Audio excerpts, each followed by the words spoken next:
Yeah, hello, namaskar. In this discourse, I would like to talk a little bit about Ananda marga in Guyana. For example, in the beginning when Ananda marga first came here, that was in 1987, people were surprised. They said, how can you be an African Swami? How can you be staying in a hotel? He was staying in Daljean's Hotel around 5th Street there. People said, how can he be staying in a guest house? How can he mix with anybody, women, men? People had their own ideas, why wasn't he rich? Why wasn't he being promoted by some rich businessman or wealthy people? Why didn't the government put him up? Right? So all these questions sometimes came in the way of doing yoga prachar, yoga work for the country, right? And I can tell you, those countries, those places that have accepted yoga philosophy or spiritual techniques, scientific spiritual technique as old as yoga, which dates back before Christianity, before Islam, before many of the contemporary religions now, right? These countries have become successful, they become prosperous, the people have become refined, noble people, cultured, so that is why it is a desire of the masters, the desire of the gurus to send out missionaries, to send out teachers to water the planet, to sow seeds, to water the seeds and let them blossom into bearable fruit trees. So when these teachers come here, it doesn't matter, that they're not being sponsored by any famous organization, any famous people, but their main idea is that they have a duty and they try to do the duty as best as they could. If they have no results from the people, no problem, they did their work, right? And if they get a good result, then good. It's good for their samskar, for the karmas, their sadhana, the spiritual life, right? So it is a dharma, for example, in Asia, India, China, for these oriental countries, that these monks, these saffron-clad men, they are, they are given respects. They're given due respect when they need food, they need lodging. Once they're coming from a creditable organization, from a respected body, their basic needs should be met because they're doing good for your children, for the future of the country, for the world. They create a harmony with the laws of nature. So people go, they give and help, even at their own convenience, right? They help and try to make these people comfortable and let their work be done, right? So another problem is that the intellectual body, right, the intellectual community in Guyana here, they feel that it's not on the university curriculum, that Ananda marga is not recognized by the intellectual body, right? But in the organization, we have doctors, we have scientists, we have very much intellectual people.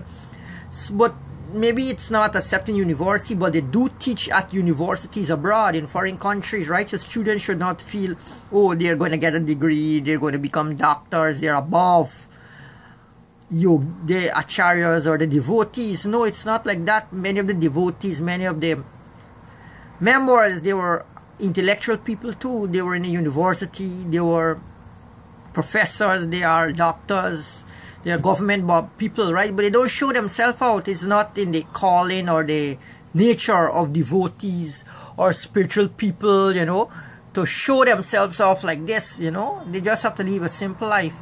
Now it's our duty to go to follow our calling, whether it's for Ananda marga or the Brahma Kumaris or the Sivananda Ashram or the Bharat Seva Ashram Sang, to follow our calling and do our best. We go stage by stage. We don't rush things, we don't force ourselves.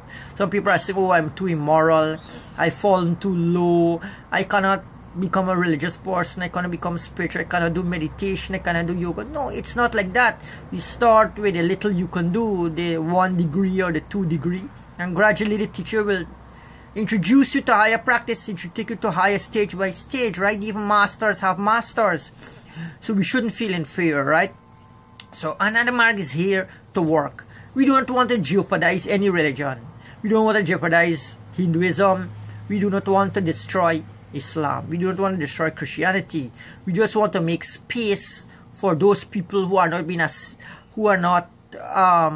into any categories of those religion, or who are not able to be functionary in the social cycle, right? So we're offering a way, we're offering a possibility for these people. We want to help you, right?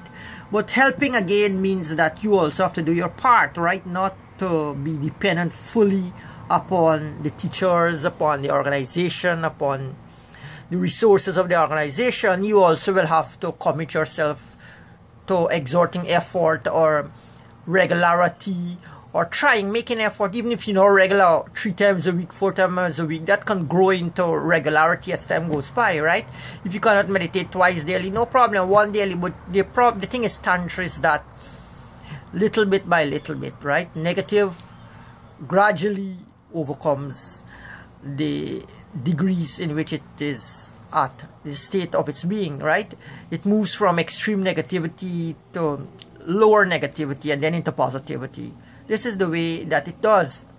It is not possible for an Ananda to say, well, Hinduism will be destroyed or this religion. It's not, right? Nature has its own recourses. It has its own students, its own followers, its own people, right?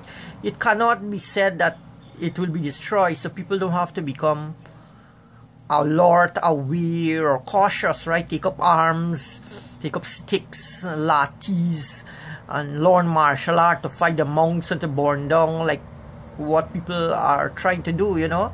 No new thing or no new organization can cause a catastrophe. It only brings good, right? It only brings good. So we want to tell you that Ananda Marg is here to help. We're not here to destroy. We came to fulfill. We didn't come to demolish or to destroy anything, right? And you feel welcome if you want to come. If you don't like, go somewhere else. If you want, you come, you learn, you listen, you take notes, you mix it with what you already know, no problem, right? So then again, I want to tell you that Ananda Marg here in Guyana is something new, right? It is, and please be hospitable to the missionaries when they visit. They spend a lot of money. They travel very far, you know, and the money, the funding comes from donation and well wishes from other countries, right? Until we are strong enough to give our own donation, our own help, please be respectful and courteous and hospitable as Guyanese people, right? They're only here to do the good, right? And they have to help you in return also. They want to help you and teach meditation, teach exercises. These are something rare in this country here. I'm bringing it here in this country. The people will be blessed. The people will be happy.